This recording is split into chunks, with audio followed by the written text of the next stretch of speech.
నమస్కారం, వార్తలకు స్వాగతం. ముందుగా ముఖ్యాంశాలు. బీజేపీ రాష్ట్ర అధ్యక్షుడు కిషన్ రెడ్డి ప్రెస్ మీట్, పలు అంశాలపై వివరణ. YCP leader Sajjala Ramakrishna Reddy press meet, పలు అంశాలపై వివరణ.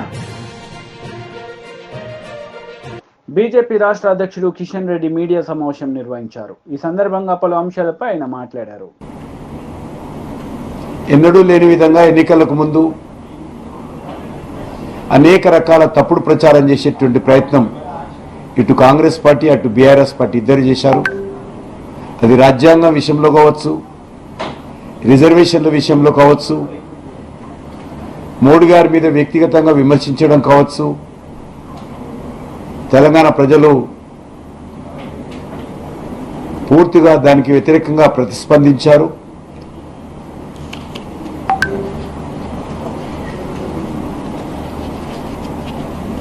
తెలంగాణలో ఎవరు గెలిచినా మా మద్దతుతోటే గెలుస్తారు, మేమే కీలకం అనే విధంగా మజ్లిస్ పార్టీ వ్యవహారం కూడా ఈరోజు తెలంగాణలో బీజేపీకి మరి అనుకూలంగా ప్రజలు మారారని భావిస్తా ఉన్నాను. మేము బీఆర్ఎస్ అంటే బీఆర్ఎస్, మేము కాంగ్రెస్ అంటే కాంగ్రెస్, మేమే తెలంగాణలో డిసైడింగ్ ఫ్యాక్టర్ అనేటువంటి అహంకారంతో ఎంఐఎం పార్టీ ఒక్కొక్క సీటు మీద ఎవరు గెలవాలి అనేటువంటి విధంగా సూట్ కేసులు తీసుకొని అభ్యర్థుల నుంచి మద్దతు ప్రకటించడం జరిగింది. దాని కారణంగా కూడా ప్రజల్లో ఈరోజు మోడీ గారు రావాలనేటువంటి ఏకైక ఆలోచన, మోడీ గారు మళ్ళీ ప్రధానమంత్రి కావాలనేటువంటి ఆకాంక్ష తెలంగాణ ప్రజల్లో చాలా స్పష్టంగా కనిపించింది. ముఖ్యంగా గ్రామీణ ప్రాంతాల్లో అనేక గ్రామాలు కాంగ్రెస్, బీజేపీ, బీఆర్ఎస్ కూర్చొని ఈసారి మన గ్రామం నుంచి మెజార్టీ ఓట్లు మోడీ గారికి వేద్దామనేటువంటి నిర్ణయం తీసుకోవడం అనేటువంటిది చాలా గ్రామాల్లో జరిగింది. అది కూడా 1-2 రోజుల ముందే పూర్తి స్థాయిలో నిర్ణయం తీసుకున్నారు వాళ్ళు. దాని పర్యవసానమే ఈరోజు గ్రామీణ ప్రాంతాల్లో ఎక్కువ శాతం ఓట్లు బీజేపీకి అనుకూలంగా రావడం ఏదైతున్నదో చాలా స్పష్టంగా కనిపిస్తూ ఉంది. ఇన్నాళ్ళు బీజేపీ లేనటువంటి గ్రామాల్లో కూడా, బలంగా లేనటువంటి గ్రామాల్లో కూడా ఓటింగ్ శాతం మోడీ గారికి అనుకూలంగా, బీజేపీకి అనుకూలంగా చాలా స్పష్టంగా కనిపిస్తుంది. ముఖ్యంగా మహిళలు, యూత్ చాలా పెద్ద ఎత్తున బీజేపీకి అనుకూలంగా ఓటింగ్లో పాల్గొన్నారు. ఏదైతే Revanth Reddy and company, KTR and company వీళ్ళు రాజ్యాంగం మారుస్తారు, రిజర్వేషన్ ఎత్తేస్తారని ఇద్దరు పల్లవి ఎత్తుకున్నారు. ముందు కాంగ్రెస్ ఎత్తుకున్నటువంటి పల్లవి మేమే వెనుకబడిపోతామనే ఉద్దేశంతో బీఆర్ఎస్ కూడా అదే పల్లవి ఎత్తుకున్నది. కానీ ప్రజలు ఆ స్టేట్మెంట్ చూసి నవ్వుకుంటున్నారు. ఈ దేశంలో రిజర్వేషన్స్ ఎత్తేసేటువంటి శక్తి ఎవరికీ లేదు. ప్రధానమంత్రి గారు ఒక మాట ముందుకెళ్ళి అన్నారు, డాక్టర్ బాబాసాహెబ్ అంబేద్కర్ గారు అనుకున్నా కూడా రిజర్వేషన్ ఎత్తేయలేరు. అటువంటి విధంగా ఈరోజు పటిష్టంగా ఈ దేశంలో రిజర్వేషన్స్ అమలు జరుగుతూ ఉన్నాయి. నా కంఠంలో ప్రాణం ఉండగా రిజర్వేషన్స్ నిర్వీర్యత కానివ్వను. మరింత అంకిత భావంతో రిజర్వేషన్స్ను అమలు. టీడీపీ పోలిట్ బ్యూరో సభ్యులు వర్ల రామయ్య మీడియా సమావేశం నిర్వహించారు. ఈ సందర్భంగా పలు అంశాలపై ఆయన మాట్లాడారు. ప్రజాస్వామ్యం రాష్ట్రంలో పరిఢవిల్లుతుంది. అప్పుడే రాజ్యాంగపరమైన పరిపాలన వస్తుంది, అప్పుడే ప్రజా పరిపాలన వస్తుందన్న నమ్మకంతో వాళ్ళు చూపించిన ఆశలకి ఆశపడలేదు. వాళ్ళు ప్రలోభ పెట్టారు, ప్రలోభ పడలేదు. వాళ్ళు భయపెట్టారు, భయపడలేదు. కర్రలతో కొట్టారు, భరించారు.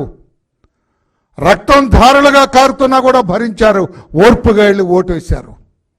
మరి ఒక మహిళ తల చితికిపోయినా కూడా నేను ఓటు వేయాల్సిందని ఆ మహిళ చెయ్యి అడ్డం పెట్టుకొని పోలింగ్ బూత్లోకి వెళ్తే నరహంతకులైన వీళ్ళ గుండె మనస్సు కరగలేదు, అంతటి దుర్మార్గులు వాళ్ళు. రాష్ట్రం అంతా కూడా అన్ని చోట్ల అరాచకం సృష్టించారు, దౌర్జన్యం సృష్టించారు. ఓడిపోతా ఉన్న నిరాశ నిస్పృహలు వాళ్ళకి వెంటాడుతూ ఉన్నాయి. నిరాశ నిస్పృహలతోటి వైకాపా పార్టీ, జగన్మోహన్ రెడ్డి గారు అనే టీం కొట్టుమిట్టాడుతున్నారు. ఫ్రస్ట్రేషన్ అంటాం ఇంగ్లీష్లో. ఫ్రస్ట్రేషన్తో కొట్టుమిట్టాడుతూ ఇష్టం వచ్చినట్లుగా అలజలు సృష్టించి కనిపించిన తెలుగుదేశం పార్టీ కార్యకర్తలందరూ కూడా కొట్టాలని భావించారు. లేదా మాచర్లలో ఏంటండి అరాచకం ఏంటండి? అలా పోలీసు వ్యవస్థ అసలు ఉన్నదా?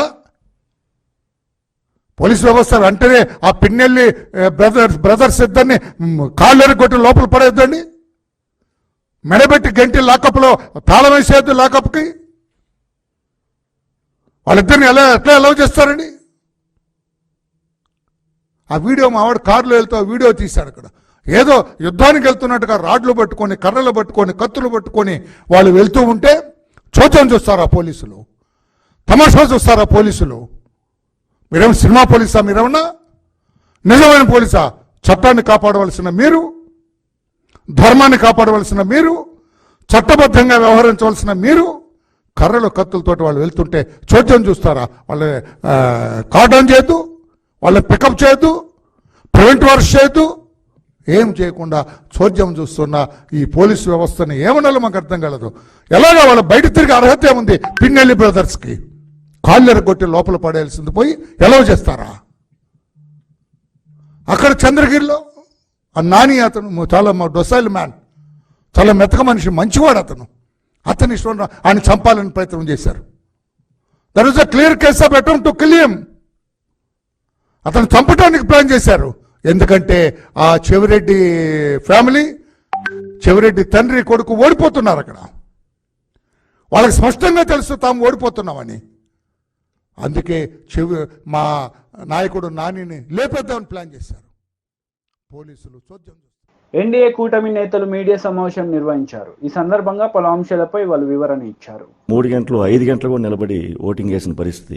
ఇంత ఉత్తేజంగా నిన్న కొన్ని చోట్ల గొడవలు సృష్టించినా కానీ కావాలని 4-5 ఆ టైంలో ఓటింగ్ పెరిగిపోతుంది, పర్సంటేజ్ పెరిగిపోతుంది, ఎక్కడో ఇదైపోతామని చెప్పి వాళ్ళు విచక్షణ కోల్పోయి ప్రవర్తించినా కానీ ఓట్లు మీరంతా కూడా నిలబడి ఓటు వేసినందుకు ఒక మంచి వైపు, ధర్మాన్ని వైపు మీరు చేయటం నిజంగా చాలా సంతోషం అనిపించింది. అందుకే ప్రత్యేకంగా మీకు ధన్యవాదాలు చెప్తా ఉన్నాను. అలాగే మా పార్టీ తరఫున కార్యకర్తలు, నాయకులు, అలాగే తెలుగుదేశం పార్టీ తరఫున కార్యకర్తలు, నాయకులు, అలాగే బీజేపీ తరఫున కార్యకర్తల నాయకులు కూడా అసలు ఉమ్మడిగా ఎక్కడా కూడా ఎటువంటి ఇది లేకుండా కలిసిమెలిసి రాష్ట్రంలో ఒక మంచి వైపు ప్రయాణించాలని చెప్పి మా నాయకులు, కార్యకర్తలు అంతా కూడా నిలబడినందుకు వారికి కూడా ఈ సభాముఖంగా వారికి కూడా ప్రత్యేక ధన్యవాదాలు తెలుపుతున్నాను. Thank you.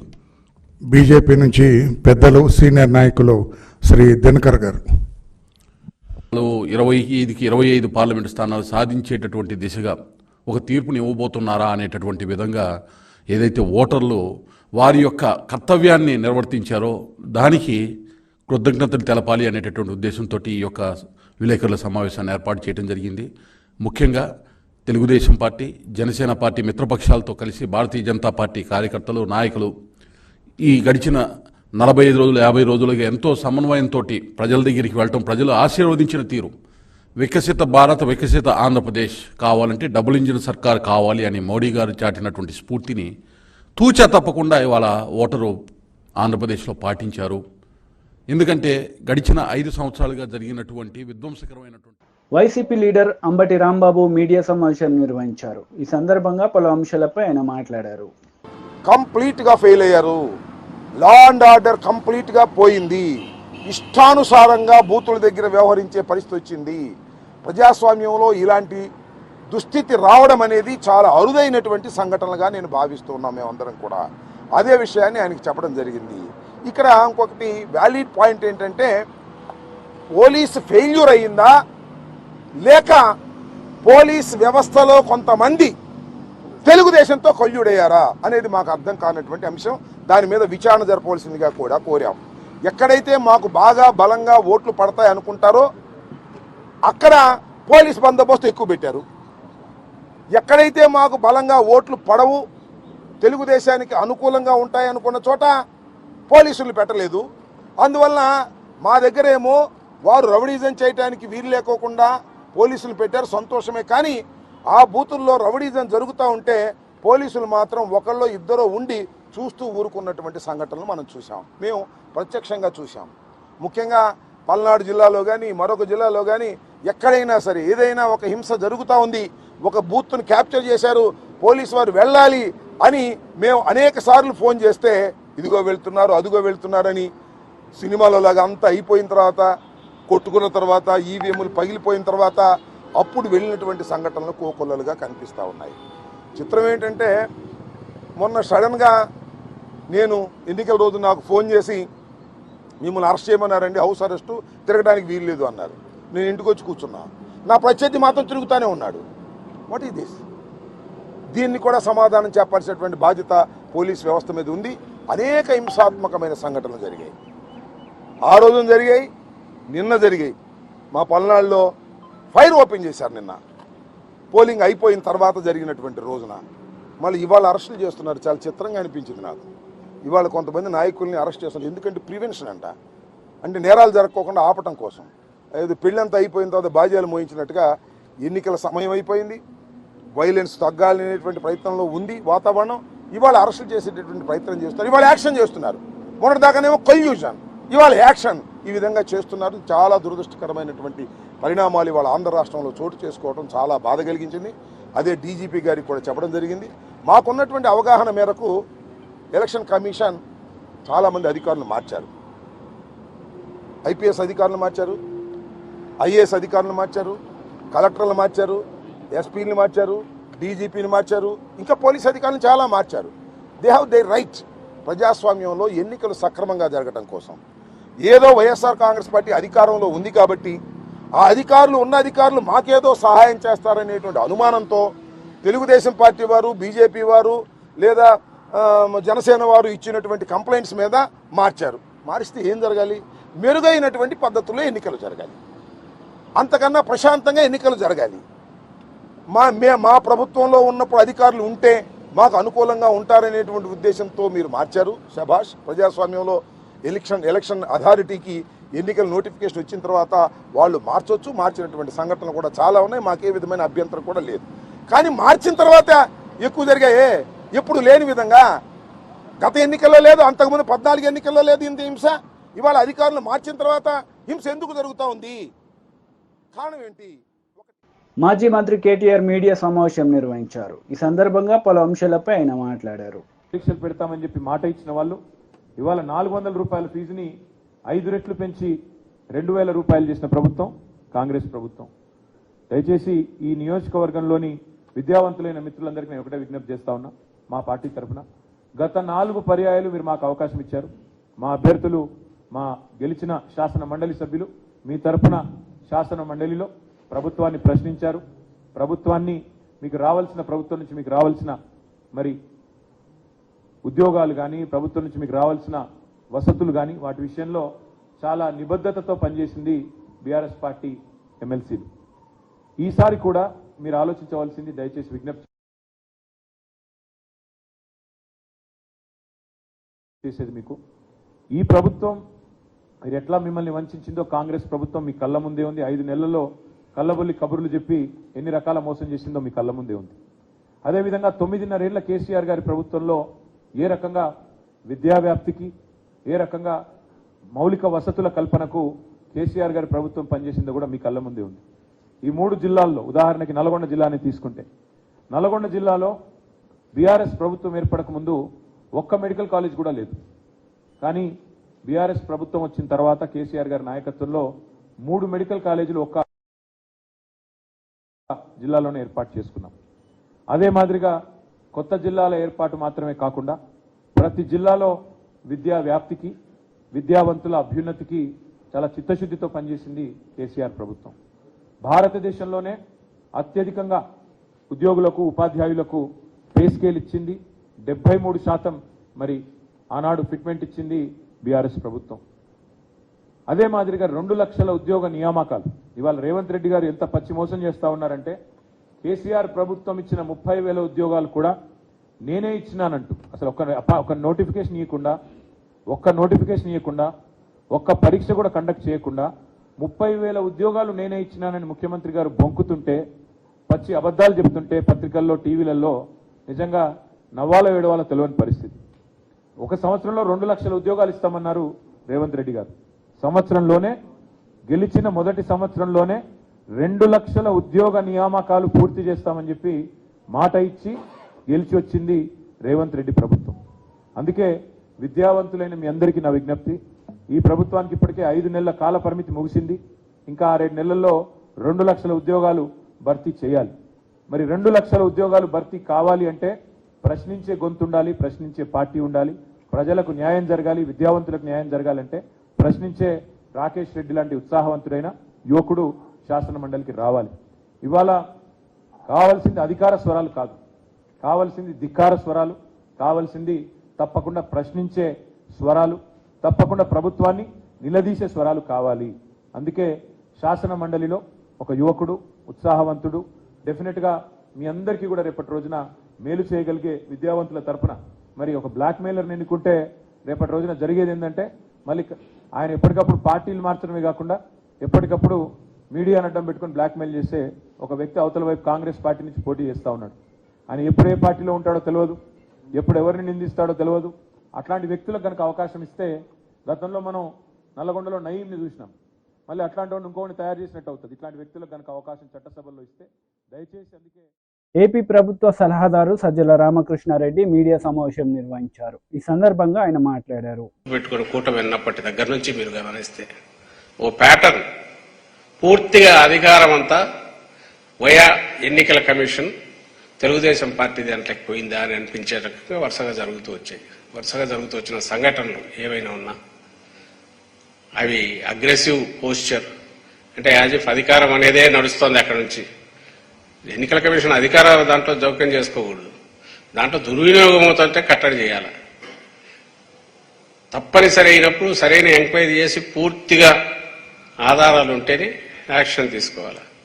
ఎక్కడన్నా ఒక్క ఇన్సిడెంట్లో మీకు అలాంటిది కనిపించిందా? ఎంత హడావుడిగా, అందులోనూ విచిత్రంగా భారతీయ జనతా పార్టీ అధ్యక్షురాలు చంద్రబాబు నాయుడు గారి వదిన పురంధేశ్వరి, బహుశా అది కూడా చరిత్రలో వరదు అనుకుంటా, అప్పుడే పాయింట్అవుట్ చేశాం. ఫలానా అధికారి మాకు వద్దు, ఆయన ఉంటే మాకు ఇబ్బంది అనగలడం సహజంగా అపోజిషన్లో ఉండేవాళ్ళు పెట్టుకోవచ్చు, వాళ్ళకి హక్కు ఉంటుంది. ప్లస్ వాళ్ళ భయాందోళనలు వాళ్ళకు ఉండొచ్చు, ఎన్నికల కమిషన్ దాన్ని అడ్రస్ చేయాలి. కానీ ఫలానా వాళ్ళను తీసేయండి అనడంతో పాటు ఫలానా వాళ్ళని వేస్తే బాగుంటుందని కూడా రికమెండ్ చేయడం బహుశా దేశ చరిత్రలో ఫస్ట్ టైం అనుకుంటా. అది కూడా ఈసీకి దృష్టికి తీసుకెళ్లాం, పెద్ద దాన్ని ఎవరు పట్టించుకున్నట్లేరు. సాక్షాత్తు సెంట్రల్లో అధికారంలో ఉన్న పార్టీ, కూటమి భాగస్వామిగా ఉన్న పార్టీ స్టేట్ అధ్యక్షురాలు, పైగా తెలుగుదేశం పార్టీ ఇక్కడ ప్రధాన భాగస్వామి తెలుగుదేశం పార్టీ అధ్యక్షుడు వదిన అక్కడే సగం ఎక్కడికి పోతుంది ఇదని డౌట్ వచ్చింది అందరికీ.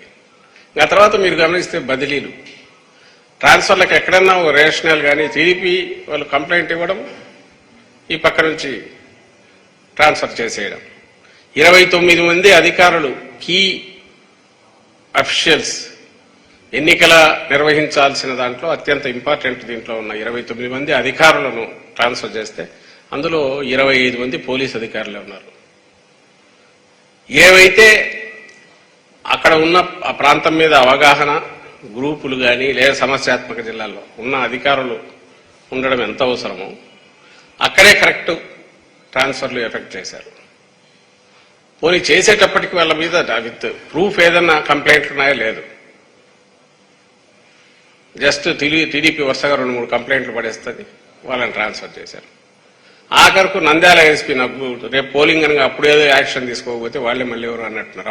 అప్పుడు అతన్ని అక్కడి నుంచి తప్పించాలంటే పోలింగ్ ప్రాసెస్ మొదలైనాక దాని ఇంపాక్ట్ పడుతుందని అంటే దానికి ఆయనకు ఛార్జ్ మేమో ఏదో ఇచ్చి నడుపుతున్నట్టున్నారు. హెరాస్మెంట్ అనేది బహుశా గవర్నమెంట్ డైరెక్ట్ కంట్రోల్ ఉన్న గవర్నమెంట్ కూడా చేయనంతగా, ముఖ్యంగా పోలీస్ అబ్జర్వర్ ఎవరో వచ్చిన వ్యక్తి, ఎవరైతే ఈరోజు మా వాళ్ళు కూడా రిప్రజెంటేషన్లో పెట్టారు, ఒక రిటైర్డ్ ఐపీఎస్ అధికారి విష్ణువర్ధన్ రావు ఎవరో టీడీపీ స్టాంచ్ సపోర్టరు, ప్లస్ ఆ సామాజిక వర్గానికి చెందిన వ్యక్తి, ప్లస్ దానికంటే ముఖ్యంగా సుజనా చౌదరికి సంబంధించిన గ్రూప్ వాటిలో కూడా భాగస్వామ్యం ఉండేవాడు, ఆయన కింద పనిచేసేవాడు. సుజనా చౌదరి అంటే ఎవరు అందరికీ తెలుసు, టీడీపీ ప్లస్ బీజేపీ రెండింటికి నాయకుడు ఆయన. ఇప్పుడు వెస్ట్లో పోటీ చేస్తున్నాడు. పోలీస్ అబ్జర్వర్ వచ్చిన రోజే ఆయనతో డిన్నర్, ఈయన అరేంజ్ చేసిన డిన్నర్ ఆయన వస్తాడు. అది అందరికీ తెలిసింది. ఈ విషయం కంప్లైంట్ కూడా ఇచ్చారు. పోలీస్ అబ్జర్వర్ దృష్టి కూడా ఇది పలానా ఆయన అని మా లీడర్లు వెళ్ళి కంప్లైంట్ ఇచ్చారు. ఆ తర్వాత మొత్తగా జరిగినవన్నీ టీడీపీ ఆఫీసులో తయారైన అప్పుడు నిమ్మగడ్డ రమేష్ను పెట్టుకున్నట్టయితే స్టేట్ ఎలక్షన్ కమిషనర్గా టీడీపీ ఆఫీస్ నుంచి అట్లా తయారయ్యాయో, ఈసారి ఎలక్షన్ కమిషన్కు సంబంధించిన డైరెక్షన్స్ అన్ని కూడా పోలీస్ అబ్జర్వర్, ముఖ్యంగా పోలీస్ డిపార్ట్మెంట్కి సంబంధించి టీడీపీ ఆఫీసు వయా ఆ పోలీస్ అబ్జర్వర్ అక్కడి నుంచి డిపార్ట్మెంట్కు రావడము, కొన్ని డైరెక్టే థ్రెటన్ చేయడము, కావాల్సిన ఆధారాలు ఉన్నాయి. అయితే వీటి మీద మేము ఆ రోజే డిస్క్రీట్ గా చెప్తూ వచ్చాం తప్ప, ఎందుకంటే ఎన్నికల commission is suppose to act impartially, plus దాని పర్పసే దానికోసం, ఎవరో ఒకరు అడ్వాంటేజ్ తీసుకోకుండా. ఇది ప్యాథటిక్ సిచ్యువేషన్ ఏంటంటే జనరల్గా రూలింగ్ పార్టీ అడ్వాంటేజ్ తీసుకుంటా అనుకుంటారు. ఇక్కడ మా పరిస్థితి అపోజిషన్ అంటే ఇదిగా ఉంది. టీడీపీ చెప్పింది వేదంలాగా జరిగింది. మీరు ఏ ఇన్సిడెంట్ అన్నా చూడండి, ట్రాన్స్ఫర్ చేసిన అధికారుల్లో దాదాపు 50%, 60% దాకా ఎస్సీ, ఎస్టీ, మైనారిటీ వర్గాలకు చెందిన వాళ్ళే. ఇంకా రెడ్డి సామాజిక వర్గానికి వెళ్తే 90% పైన కంప్లీట్ అయిపోతారు. డీజీపీని వారం ముందు ట్రాన్స్ఫర్ చేస్తారు. అసలు కొత్త డీజీపీకి వచ్చే అవగాహన ఉంటుందా? జరుగుతుంది. ఇంటెలిజెన్స్ చీఫ్ అంతే. ఇంకా అందరినీ మార్చేస్తే వాట్ ఇస్ ద గ్యారంటీ నువ్వు నిష్పాక్షికమైన తెస్తున్నావని నిన్నెట్లా నమ్మాలి? నువ్వు ఎన్నికల కమిషన్ అనేది పర్టికులర్ అధికారి మీద కంప్లైంట్ వస్తే దాన్ని చెక్ చేసి ఆ ఆరోపణ నిజమా కాదా చూసి ఆ తర్వాత ఒక బ్యాలెన్స్డ్ డెసిషన్ తీసుకోవాలి. ఆ వెళ్లిన వాళ్ళకి అవగాహన ఉందో లేదో చూసుకోవాలిగా. అసలు అది కూడా ఏం కనపడలా. దాని ప్రభావం వరుసగా ఇప్పుడు కనపడుతుంది. మీరు గమనిస్తే ఎక్కడైతే వీళ్ళు హఠాత్తుగా బదిలీలు చేశారో ఆ బదిలీ చేసిన దగ్గరే సమస్యలు మొదలైనవి. బదిలీ చేసిన వాటి దగ్గరే అటాక్స్ జరుగుతున్నాయి. ఇప్పుడు పల్నాడు జిల్లా, తిరుపతి, అనంతపురం, ప్రకాశం, ఇక్కడ ఎక్కడైతే ఇవి అయినాయో, పల్నాడు జిల్లా ముఖ్యంగా, ఈరోజు అనంతపురం దగ్గర తాడిపత్రి. నిన్న ఆ వీడియో చూస్తే ఆశ్చర్యం వేస్తుంది. టీడీపీ నాయకుడు వాళ్ళ అక్కడ ఆ కాలేజీ గ్రౌండ్స్ లో టీడీపీ కార్యకర్తలంతా 100 మంది చేస్తుంటే 20 మంది పోలీసుల పక్కన స్పెక్టేటర్స్ లాగా చూస్తున్నారు. ఇక్కడ మా శాసనసభ్యుడు విప్పు మన పిన్నెల్లి రామకృష్ణారెడ్డి, ఆయన భార్య మీద అటాక్ జరిగింది, కొడుకుకు తీవ్రంగా కొట్టారు. చంద్రగిరి అభ్యర్థి మీద అటాక్ జరిగింది, కారు తగలబెట్టారు. తర్వాత జరిగిన దానికి సంబంధించి మరుసటి రోజు ఏదో ఇన్సిడెంట్ జరిగిందని. వార్తలు ముగించే ముందు ముఖ్యాంశాలు మరోసారి. బీజేపీ రాష్ట్ర అధ్యక్షుడు కిషన్ రెడ్డి ప్రెస్ మీట్, పలు అంశాలపై వివరణ. YCP leader Sajjala Ramakrishna Reddy press meet, పలు అంశాలపై వివరణ. ఈ వార్తలు ఇంతటితో సమాప్తం. తిరిగి ప్రసారమయ్యే వార్తల్లో మళ్ళీ కలుద్దాం. అంతవరకు సెలవు. నమస్తే.